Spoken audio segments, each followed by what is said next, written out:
Gamers rejoice, AMD backtracks on RDNA1 and RDNA2 support, but here's the catch. Published, November 2, 2025, 21:46 Greenwich Mean Time by TechInsight.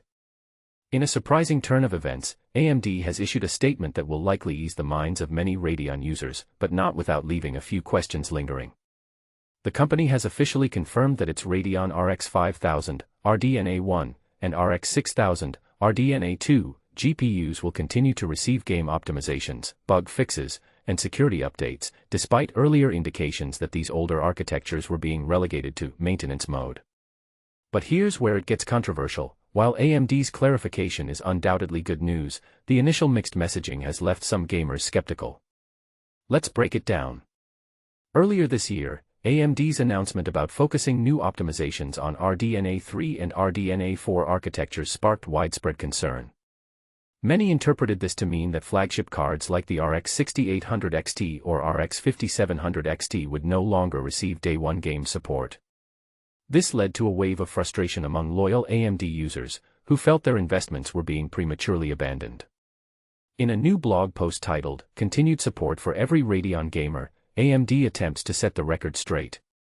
The company explains that it has created two distinct driver paths, one for RDNA1 and RDNA2 GPUs, and another for the newer RDNA3 and RDNA4 lines.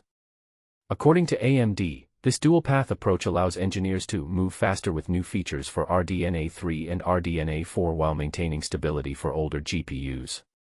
And this is the part most people miss. While RDNA1 and RDNA2 owners will still receive support for new game releases, stability updates, and security patches, these cards are now operating under a dedicated, stable driver branch.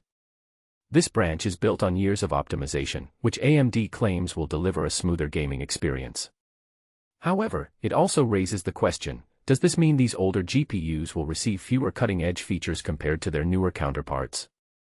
AMD's commitment to every Radeon gamer is commendable, but the lack of clarity around RDNA2 APUs and the omission of new game support for these products in the latest driver changelog leaves room for interpretation.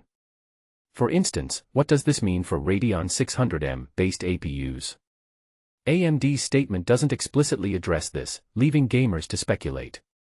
Here's the thought-provoking question. Is AMD's dual-driver strategy a genuine effort to balance innovation and stability, or is it a subtle way to phase out older hardware while saving face?